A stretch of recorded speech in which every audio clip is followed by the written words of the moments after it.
이 시간 함께 보실 하나님의 말씀은 누가복음 20장 27절에서 40절까지 말씀입니다.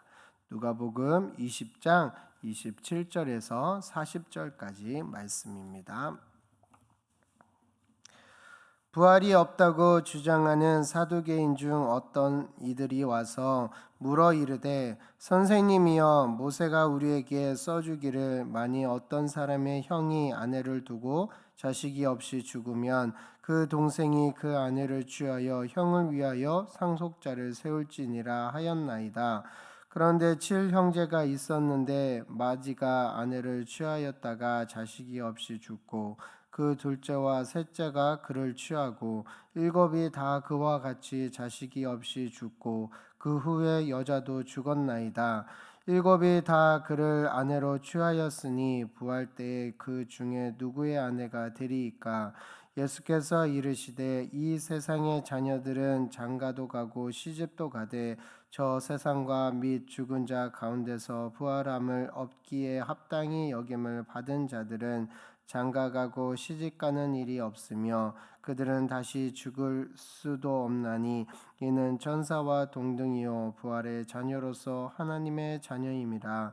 죽은 자가 살아나는 것은 모세도 가시나무 떨기에 관한 글에서 주를 아브라함의 하나님이요 이삭의 하나님이요 야곱의 하나님이시라 칭하였나니 하나님은 죽은 자의 하나님이 아니요 살아있는 자의 하나님이시라. 하나님에게는 모든 사람이 살아있느니라 하시니 서기관 중 어떤 이들이 말하되 선생님 잘 말씀하셨나이다 하니 그들은 아무것도 감히 더 물을 수 없음이더라. 아멘. 이 시간 참된 부활을 소망하라 라는 제목으로 말씀을 나눌까 합니다. 참된 부활을 소망하라. 기독교에서 부활이 없다면 어떨까요? 아마 이 세상 다른 종교와 다를 바가 없을 것입니다. 그러나 다른 종교와 다른 이유가 바로 부활의 기쁨이 있기 때문입니다. 하나님께서는 우리의 죄를 그냥 보고 계실 수 없었습니다. 포도원 주인이 결산할 때 종들을 보냈지만 그 종들을 때리고 능욕하고 빈손으로 돌려보낸 농부들에게 다시 한번 즉각적으로 처벌하지 않으시고 사랑하는 독자 아들을 보내는 넓은 사랑을 베푸신 것처럼 우리에게도 동일하게 예수님을 이 땅에 보내심으로 그 사랑을 실천해 주셨습니다.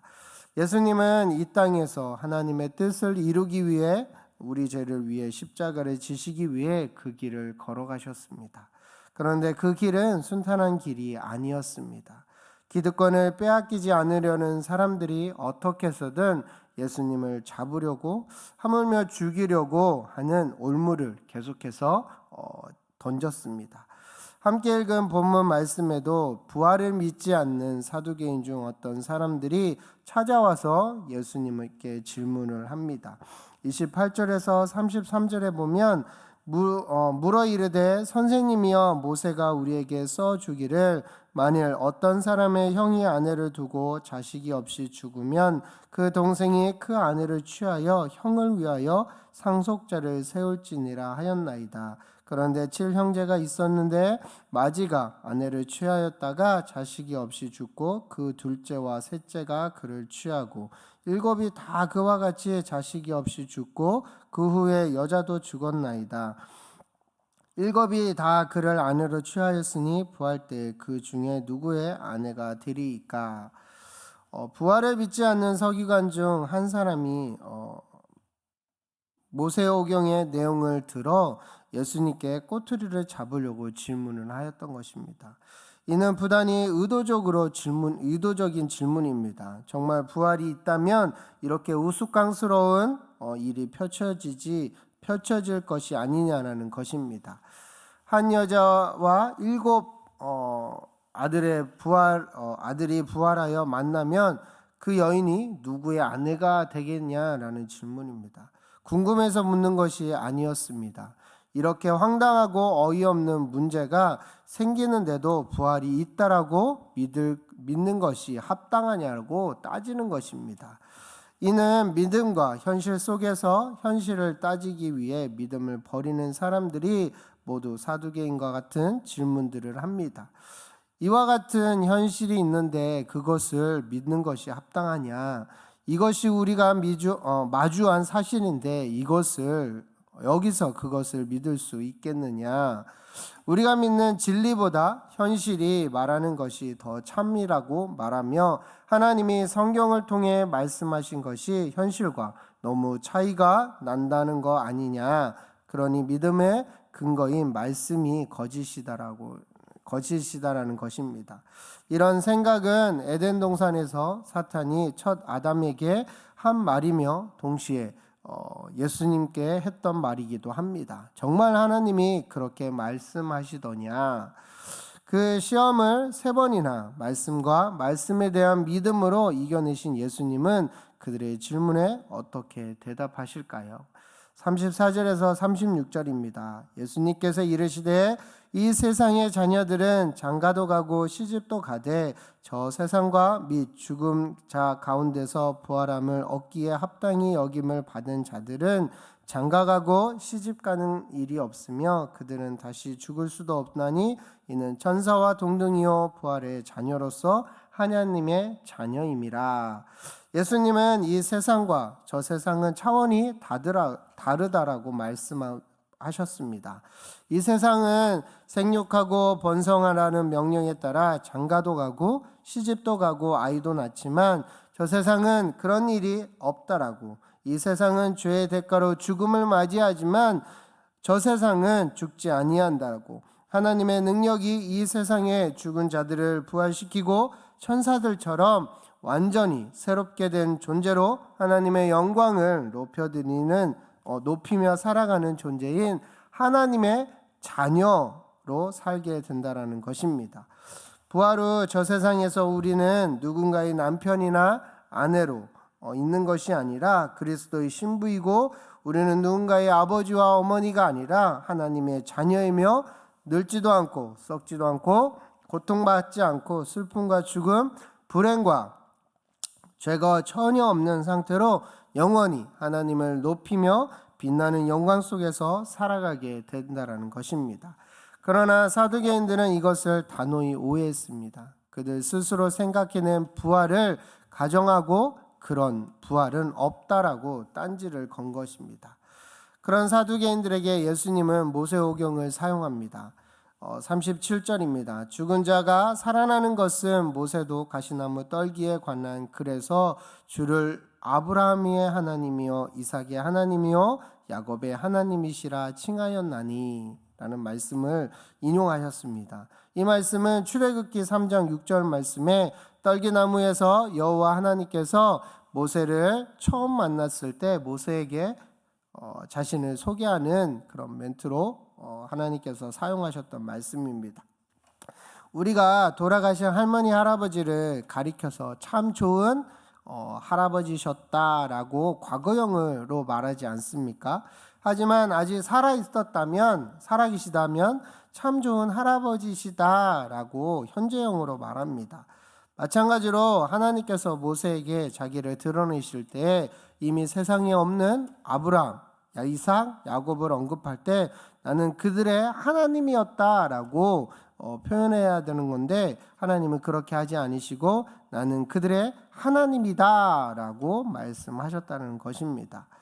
예수님께서 바로 이 장면이 하나님의 죽은 자의 하나님이 아니라 살아있는 자의 하나님이심을 나타내고 거라고 말씀하신 것입니다. 예수님께서 성경을 얼마나 정확하게 읽고 해석하셨는지 동사 하나의 시제까지 분명하고 중요하게 보이시는 장면입니다. 그리고 너희는 이 성경을 읽어보지 못했느냐라고 물어보신 것입니다. 그들이 하나님의 말씀을 제대로 읽었다면, 정확하게 그 의미를 파악했다면 그들은 예수님을 온전히 믿었을 것입니다. 하나님께서 말씀하신 성경도 그 성경이 가르치는 하나님의 무한한 능력도 그들은 의심하지 않았을 것입니다. 하지만 현실과 타협하는 삶 가운데 그들은 그들의 믿음을 두고 있던 성경에서 멀어지자 그 성경이 드러내고 있는 하나님의 놀라운 능력까지 부인했던 것입니다. 사랑하는 성도 여러분, 우리 안에 이 사두개인 중 어떤 사람들처럼 성경과 멀어져 현실과 믿음이 부딪힐 때 자신이 생각하는 잘못된 지식을 가지고 역시 성경은 현실과 맞지 않아 라고 생각하고 있지는 않습니까? 정말 성경이 무엇을 가르치고 있는지 잘 알지 못하고 성경을 크게 오해하고 있지는 않습니까? 막연히 성경을 다 안다라고, 적어도 핵심은 다 안다라고 착각하고 있지는 않습니까? 하지만 정확히 알지 못하기 때문에 현실 속에서 성경은 아무런 힘도 발휘하지 못한다는 것을 알기를 소망합니다. 모든 성경은 하나님의 감동으로 된 것으로 우리의 생각을 교정하고 바른 교훈으로 예리하게 우리의 마음을 다듬어가며 우리 인생길의 등불과 빛으로 우리 삶을 의로운 길로 인도하게 될 것입니다. 그러나 그 성경을 멀리하고 알고 있다라고 착각한 상태로 성경을 대하고 있으니 하나님의 능력이 삶 속에 제대로 발휘되지 못하고 있다는 사실을 잊지 않는 저와 여러분이 되시기를 소망합니다. 부디 저와 여러분은 하나님께서 우리에게 허락하신 참된 부활을 소망하며 말씀을 가까이하여 현실의 삶 속에서 흔들리지 않는 모습으로 세상과 타협하지 않고 온전히 하나님의 약속을 실현시키는 참 제자의 모습으로 우뚝 서 있는 저와 여러분이 되시기를 소망합니다. 이 시간 함께 기도했으면 좋겠습니다. 하나님, 우리 안에 부활을 믿지 않는 사두개인처럼 어리석게 성경을 하나님의 능력을 의심하지 않고 참 부활을 소망하며 진리 되신 하나님의 말씀 앞에 100% 순종하는 자로 나아갈 수 있게 해달라고 이 시간 말씀을 기억하면서 간절하게 통성으로 기도하겠습니다. 사랑이 많으신 하나님 아버지, 하나님 너무나도 감사합니다. 오늘 말씀을 통하여서 다시 한번 나의 삶을 점검할 수 있게 해주시니 감사합니다. 하나님, 우리의 삶 가운데 혹시 이 사두개인들처럼 성경을 자신들 멋대로 해석하고 또 그 속에서 이야기하고 있는 부활을 의심하여서 없다라고 부활은 절대로 일어나지 않는 거라고 생각하며 예수님 앞에 따지는 그들의 어리석음은처럼 그런 모습이 우리 안에 있다면 주님 용서하여 주시고 하나님의 말씀이 참된 진리이고 이 말씀이 우리의 삶을 온전히 하나님의 뜻으로 이끌어가는 나침반 같은 역할을 한다는 것을 의심하지 않고 나아갈 수 있도록 인도하여 주시옵소서. 계속해서 하나님의 말씀을 가까이 하고 이 속에 살아계시는 하나님의 능력을 힘입어 우리의 삶에 나타내지고 그 삶을 드러낸 때 하나님 우리를 통하여서 죽어가는 영혼들이 주님 앞으로 돌아올 줄 믿습니다.